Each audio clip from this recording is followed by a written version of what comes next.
So,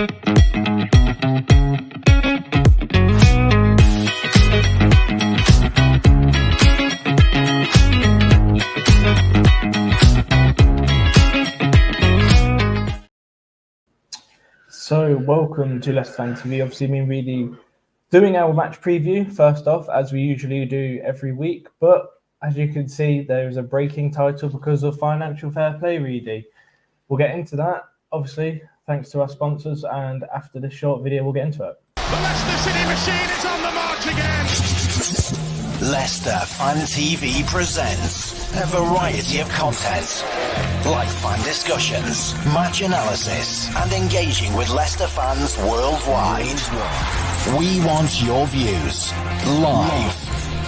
Thanks to our sponsors, Everards, Barlow Blinds, Pukka Pies, Car Leasing, Distillers Direct, Hollogram, Take Me, Newby Co, and the Foxes Arms and Rainbows. We are live in 10, 9, 8, 7, 6, 5, 4, 3, 2, 1.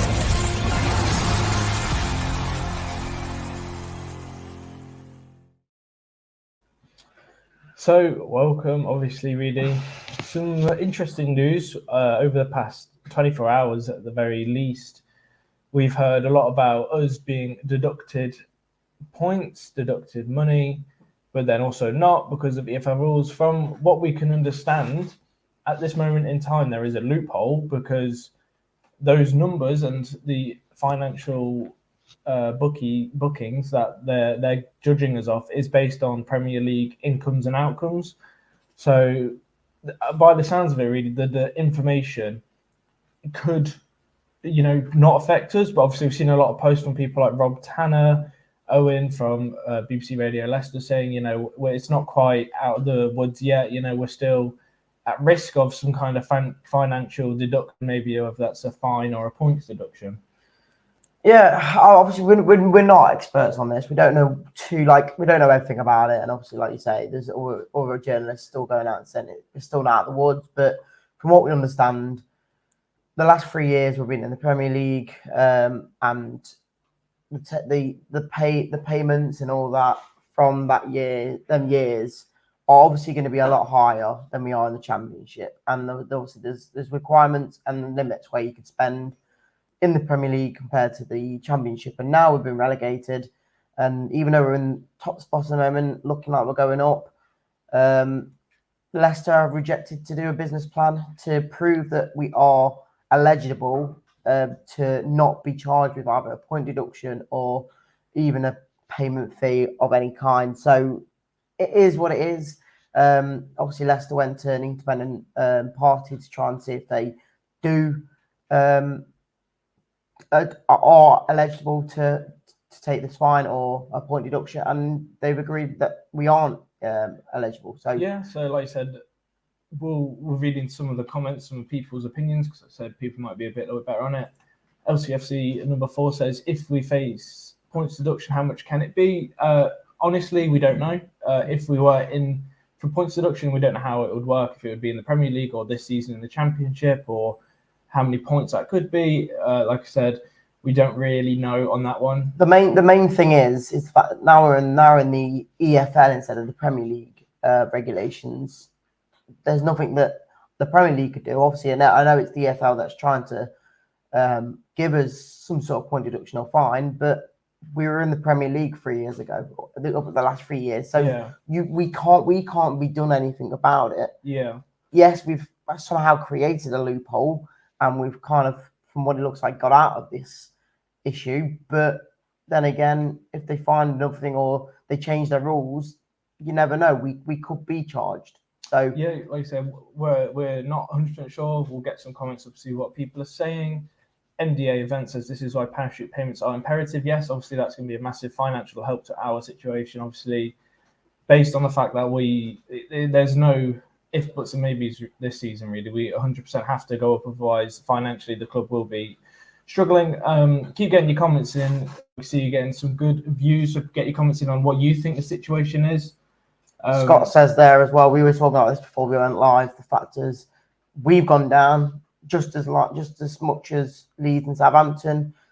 I think the limit in the EFL to spending limits is 13 million we read a year. That 13 million a year is the financial records we could lose. And I'm pretty sure Leeds and Southampton would be in the same boat if we have as well. So it is what it is. Again, there's been many charges over the last years. To Man City, to Chelsea, Everton, maybe Forest as well. It's all coming out now to all the other clubs. I think a lot of the reason why we're I wouldn't say reluctant, I guess, going against EFL and saying that you're wrong is because you're allowed a 35 million net negative spend in the Premier League, obviously accumulating over 3 years. That 100, you have to be under the 105 million net loss. And we're only 84 million. Yeah, to coincide with the Premier League rules. And obviously, unfortunately, we got relegated. The Championship is over half of that. 13 million, like you're saying, that's a massive drop in how much financial income and outcome can be determined. But obviously we're 3/4 into our first season in the Championship in 10 years, really. So the club, rightly so, I'd say, has done a loophole and said we've been in this league for 3/4 of one season in the past 10 years. And even when you base it on a 3-year record of that's how they judge FFP and sustainability and stuff like that, it doesn't apply to the Championship. So I think we've heard stuff from Sky and obviously watched that video that they say the club's not under any regulations, but they are changing the rules. Whether that means it will apply to us is another story. I assume they're changing it because of us, but obviously, like I say, it's unfair to teams like Leeds and Southampton who might be under some sort of scrutiny as well, because they've spent decent money and obviously the parachute money. Again, we don't know what happens behind the scenes at the moment. We're the only club under this investigation. It does seem a bit of a snipe, I guess, to get a bit more of a hate towards Leicester than the other clubs. But who knows? We'll get some more comments. LCF number 4. Do you think this can affect on the lads because the next fixture challenging? Personally, I don't think it will, because it has nothing to do with the team and the management itself. It's to do with the higher up and the board and the owners of Leicester City. It's not got anything to do with what we see on the pitch. So they're still going to try and get up. And if anything, it's going to affect them to say, we really need to get up this season to, put the bookies straight. Yeah, again, if you look at the past teams that have gone down and got relegated, a lot of them are like teams that have just come up to come back down. And obviously it's the same for Luton, it's the same for Sheffield United, same for Burnley.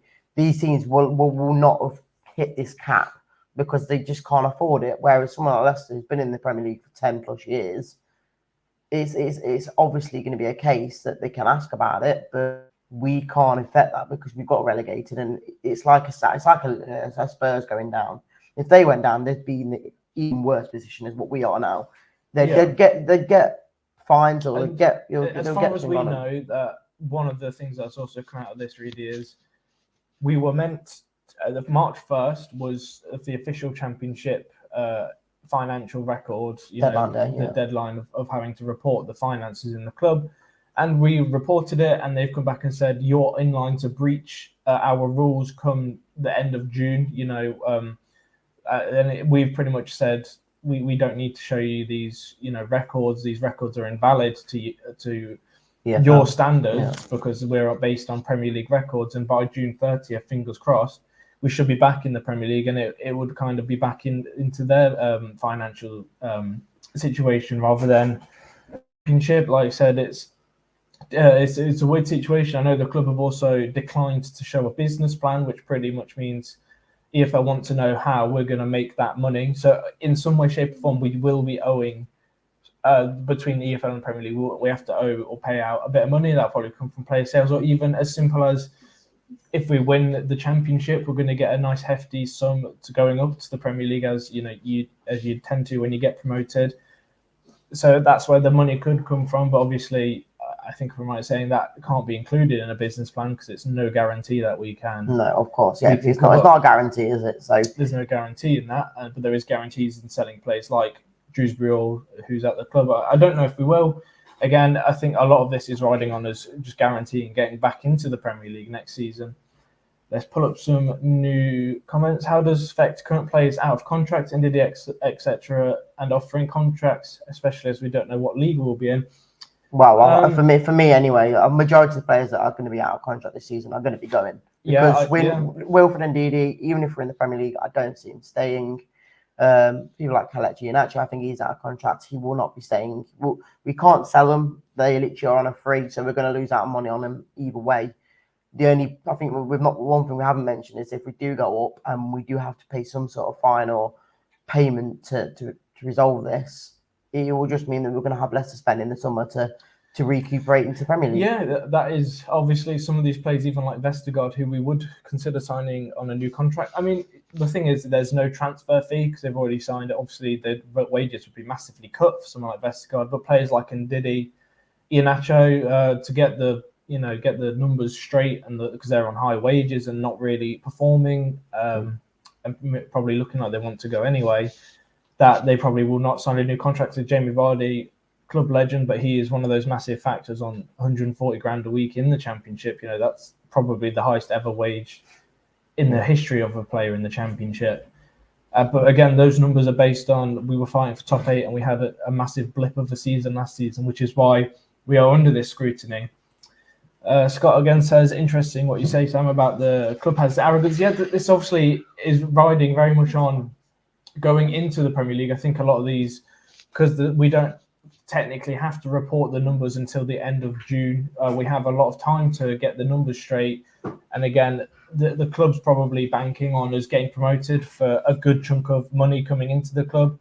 Players leaving, that would be... The real thing is, if we weren't to get promoted, really, we would be in a massive financial mess. We would have to sell everyone and pretty much play the academy team next season because that's all we could afford to do. So realistically, if we don't go up now, it is a very daunting time for Leicester if we were to stay in the Championship season, which, for me, it's a massive boost to the lads that they need to, kick up the backside a little bit to start performing a little bit better. Otherwise, they could, and Enzo himself, they could help the club not get promoted. I mean, I don't want to sound harsh, we're still top by 3 points, but we've got a very tough running, really. There's obviously some easy games, but then we've still got some. Like Hull this weekend it's a tough one. Their last 5 games they've not lost. They've drawn 3 and won 2, and we just really need to stay above that, the tide, and at least be in second place to get an automatic promotion for the numbers to be making more sense to the club. Yeah, like I say, someone commented above about the fact that it might impact the players. If anything, it might be a boost to them, like you say. We need to start winning games more. We need to make sure we do get promotion of some kind, even if it isn't at first place, just to make sure we don't get into the financial mess. Because, like you say, if we do stay in this Championship after this season, we are going to be a mess. And like I say, we're not going to have any players to try and get back to the Premier League again if we don't go up this season. So it's a big risk this year, and we've just got to make sure we finish off very, very well. Yeah, Facebook user here said, Leicester making that challenge of the EFL rules have actually done clubs a favour and forced the EFL to bring their rules in line with the Premier League. Obviously, I've read a handful of comments. A lot of people saying, obviously, when you read the official terms that Leicester tweeted and shared on social media, it's difficult to understand what they actually mean. I thought it was a bad thing to begin with. Because they use very technical terms, obviously, to be, I guess, politically correct with the financial lines. So,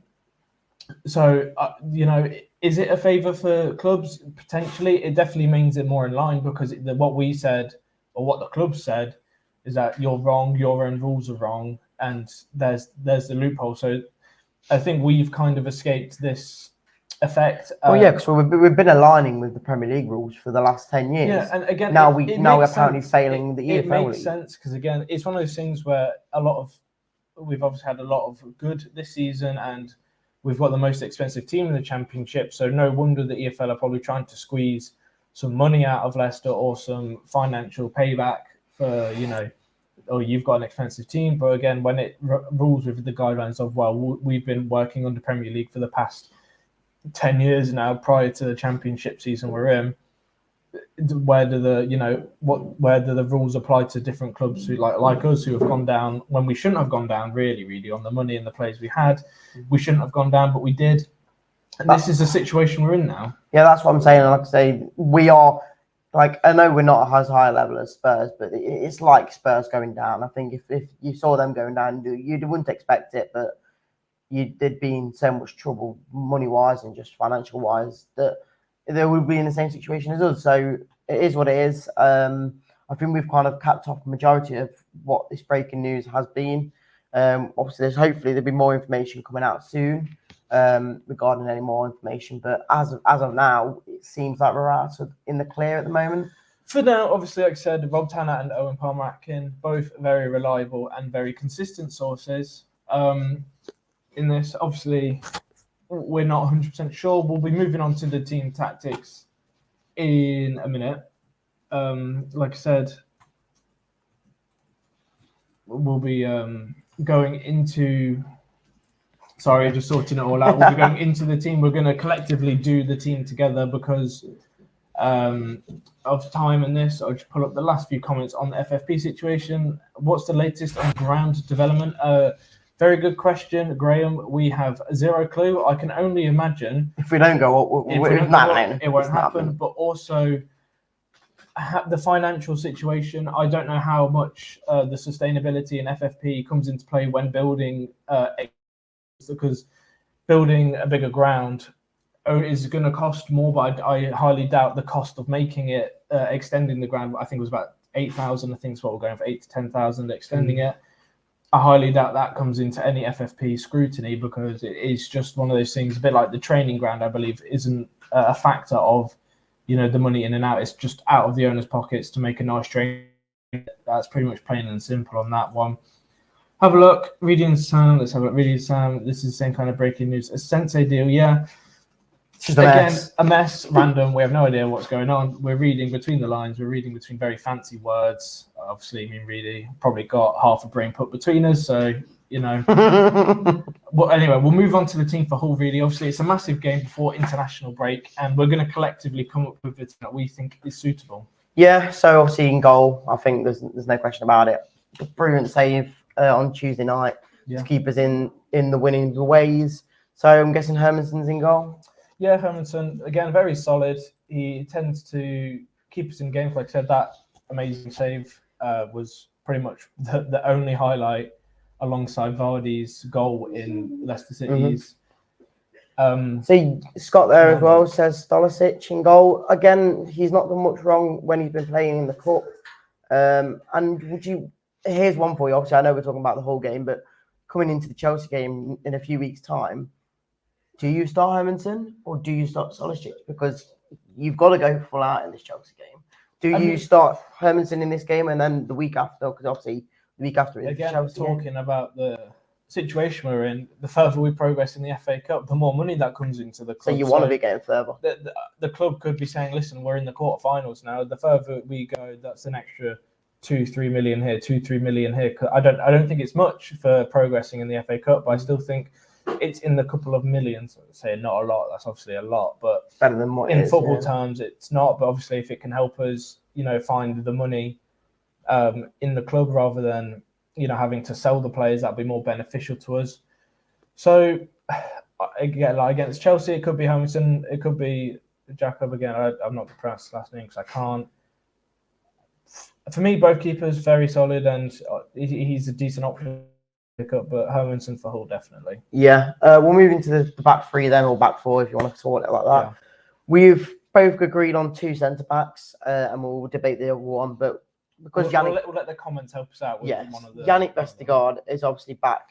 After I think being we banned both for the agree games. that without Vestergaard in the team, especially against QPR, you could see the structure crumbled a little bit. Obviously, we played Nelson, and I thought he had an okay game, but he wasn't. As I'd probably say, wasn't much of a leader out there. That team that we played was very much who's taking control. And with Vestergaard, he's a little bit older, and I think with the system as well, he's one of the key players. Obviously, I know he's been a lot better this season, but I just feel like when he's not there, you can see the difference in quality of how the balls move or how the passing goes. So yeah, for me, Vestergaard has to be in there now. He's back eligible for the position. Yeah. Left hand side, we both agreed as well. Doyle. Yeah, again. I think Justin's not been great, has he? Who played against Sunderland? It was Doyle. it was Doyle. Justin, I'm pulling it back to the QPR game. Justin, I think really we could both see when attacking. We said Justin is a much better attacker than defender, and against QPR, every time we tried to lift the ball over the top from Mavididi. I mean, to be fair, Mavididi also didn't have a good game, but every time the ball went out over for a goal kick, and that must have happened 6 or 7 times, kind of. I just don't. Consistency. He doesn't suit. He doesn't suit that role, does it? Yeah, obviously, when he fills in, he does well. We play with rotating defenders, and I think Doyle. But when we signed him, he is an out-and-out centre back. So moving into this left centre back role, I think he just fits in better, and it obviously means we have an attack and we have an defence rather than Justin mixing into the attack and defence. And it might have an amazing game. And Doyle, he didn't have an amazing game against Sunderland, but he also didn't do anything wrong. So he's one of those players which, he was neither good nor bad. He was. So again, starting v Hawks, I think he's the best option. Yeah, and then the debatable one in the right centre back. I've gone for FaZe. You've gone for Cody. Yeah, so there's fights on either end. Yeah. Cody started the last 2 games, started the last 2 games in the cup and in against Sunderland. No, sorry, at QPR. Do you coming back into this game, because I don't think FaZe has deserved to get dropped in my eyes. I disagree in the fact that I think FaZe he's not been bad, but he's also not been great. I think he's just been average. For me, the last 3 times Cody has started, we've had 3 wins and 3 clean sheets. So for me, I think he's kind of undroppable for the whole game. In my eyes, I think Cody should be. He's more of a leader than FaZe. FaZe is a very Mardy player. He gets upset and angry, not going his way, and you can see that in his emotions.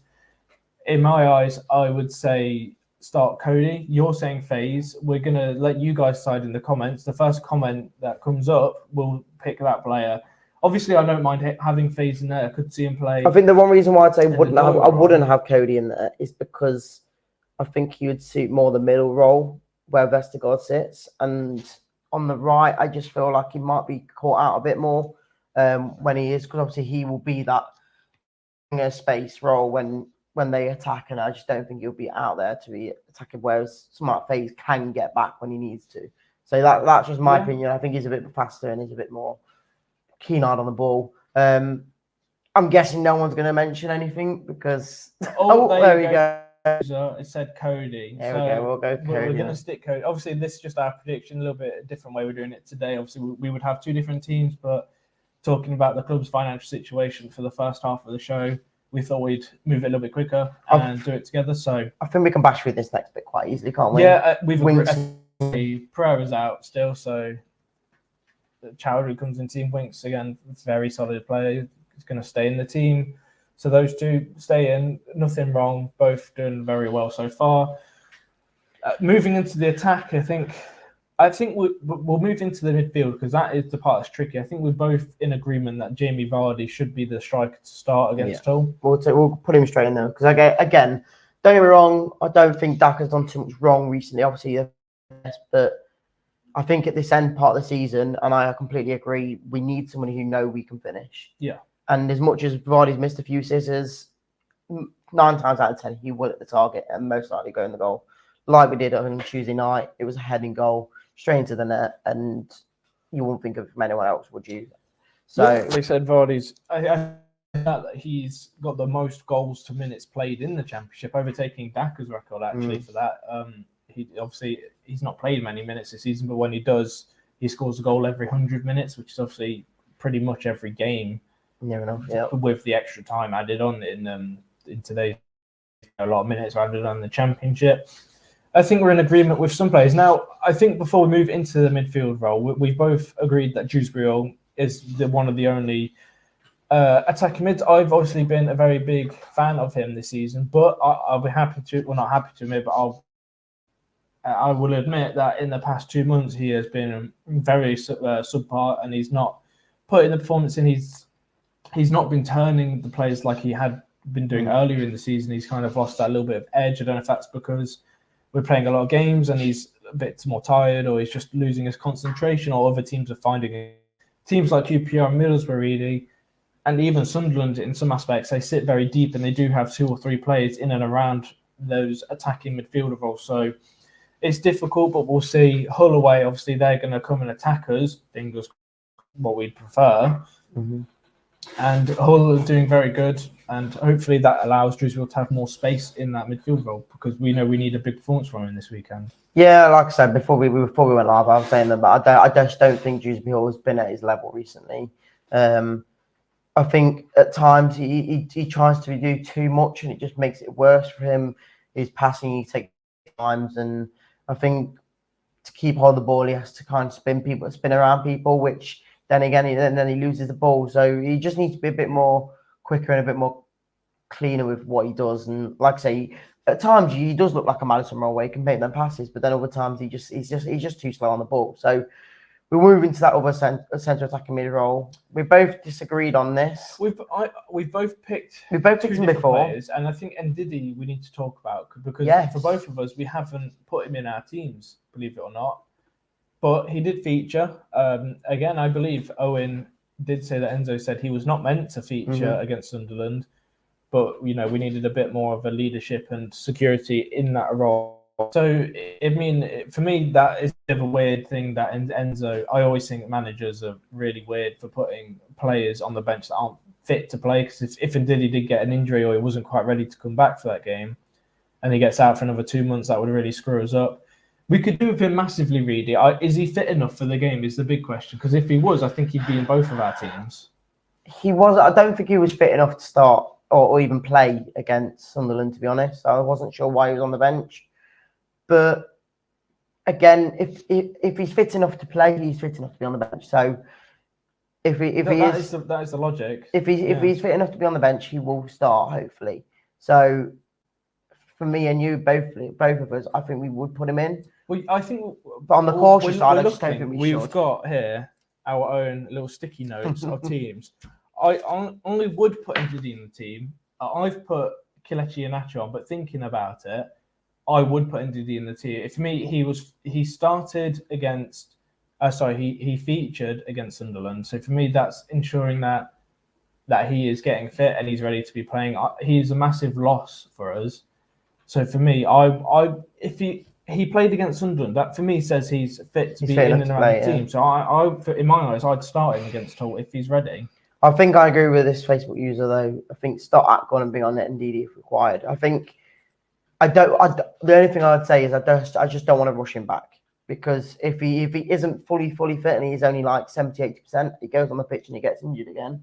That might be a big issue. Where if you give him 30 minutes at the end of the game and bring Atgon off, that could be a better help to him. It's weird because we're not going to. Obviously, Hull's a tough game. Again, we'll bring it in. At Gunnar and Diddy comments, someone decide who you think should start against Hull. We'll move on to the wingers roles whilst we're waiting for the comments to come in. We both agreed for the same wingers. Ironically, we put them on the other way around. So yes. I've said Mark Albrighton on the left side. Obviously, that was the side when we won the Premier League. That was where he was playing all season. And Fatawa on the right side. Obviously, I am dropping Mavididi. I've said it for the past couple of games, like you have, Reedy. We both dropped him because he's been awful. He was awful against Sunderland as well. Yeah, again, he didn't deserve to play. They're not doing much, and I think he's getting a bit too comfortable. Like Jake said a few times throughout the season as well, that he's been very predictable in his movements, and I think predictability was okay if he was able to pull off his quality. Like, you knew what he was going to do. He had the quality to do it. As of the past month, I'd say, of games, we know what he was going to do. But, the defenders also know what he's going to do. And it's every time he tries to get around them, it not really worked. Yeah, I'm going to agree with you, actually. I put him the other way around, but thinking about it, Fatu plays better on the right, on the left. On the right. Albrighton needs to play in that left role, hopefully, from the form of the year we won the league. So I am going to agree with you. Mark Albrighton on the left-hand side. I think we have a decision on our central attacking midfielder from Scott Chapman. First comment I can see. So we'll put Albrighton and Fatawa in, and obviously we'll pull up Scott's comment on there. Yep, he says, Atgun got to ease Ndidi back in, but I'd like to give Kel a chance in that role. Is that mad? No, it's not. No, I think we agree with again, Kel. I don't know if you can see on our little sticky notes, I've put CI, obviously Kelechi E and Nacho. I said we could start him, but I've kind of double guessed myself and said if Ndidi played against Sunderland, he's potentially fit to play against Hull. But Atgun, not the worst option. Really, his games are numbered. I think I'm right in saying that 25 games, and we have to sign him for 10 million. He's definitely 2-3 games out from breaking that and playing those 25 games, but I don't think the club will want to sign him with the financial situation we're in. I really very quickly is going to pull up Atgun's games played at Leicester whilst we keep talking. We could really do without playing him and signing him. And not signing him really, because we by the looks of it can't really afford it. I'm not too sure if his obligation to buy it is that. Because I've heard many times that we thought it was Atgun. We thought it was Atgun, but then people were telling us it was Fatu, and that's why we now have the obligation to buy him, and we have to buy him. So I'm not too sure completely if that's the case with Atgun, but as of now, he's played 17 games in the Championship. He's played 3 games in the FA Cup, which is 20 games, and he played 2 games in technically in he has the 2 EFL more Cup. games. So he's got 3 games before he hits 25. If that, obviously, if that's true, if that, I can't get my words out. If that signing fee of playing those games is true, then it could happen. But Atgun, are we agreeing that Atgun to start and Ndidi to come on? I think people are mixed, but yeah, let's put Atgun in the team. I don't think Atgun was that bad against Sunderland either. And I think while he's taking the role of that position until Ndidi's fully back fit, I think he is probably the best option we've got. Obviously, like me and you both agree that we probably could put Kel there. We know that Enzo won't put him there. Yeah, again, like I said, he don't even get picked for the squad. We're trying to be in the mind of Enzo. I mean, putting Mark Albright in there is probably the most ridiculous thing that we've done. Mavididi is more than likely going to start, to be honest. Again, last comment of the day, then we'll go to Jono and say that why not Atgun and Kel?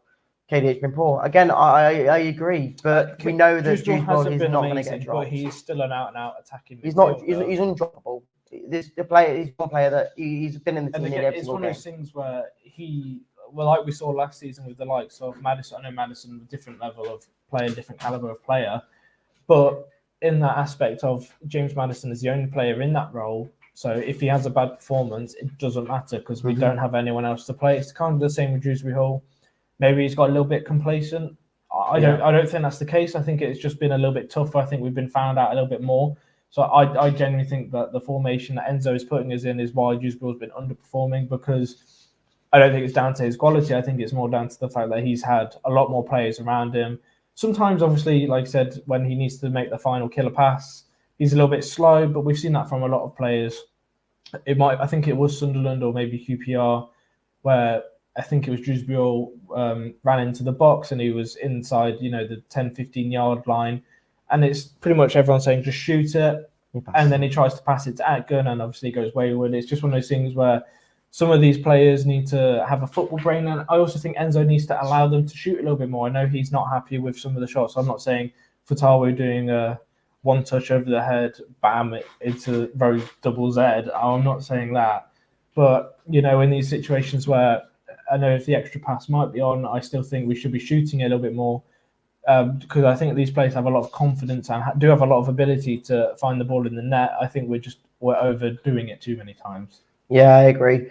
There you go, guys. There are our team. That is the breaking news as well. Hopefully, if we hear anything more, we will get back to you as soon as possible. But as of now, we are in the clear from what we know of. And obviously, there's the team for Hull. Again, Loxy's probably going to be doing a show tonight, previewing the game properly, but we'll see you all on the next show. See you in a bit, guys. Cheers. Thanks for watching Leicester Fan TV. Thanks to our sponsors, Everards, Barlow Blinds, Pukka Pies, Car Leasing, Distillers Direct, Hollogram, Take Me, Newby Co, The Fox's Arms and Rainbows. Run by the fans, for the fans. Follow us on socials at Leicester Fan TV and visit leicesterfantv.com for all the latest news, views and videos.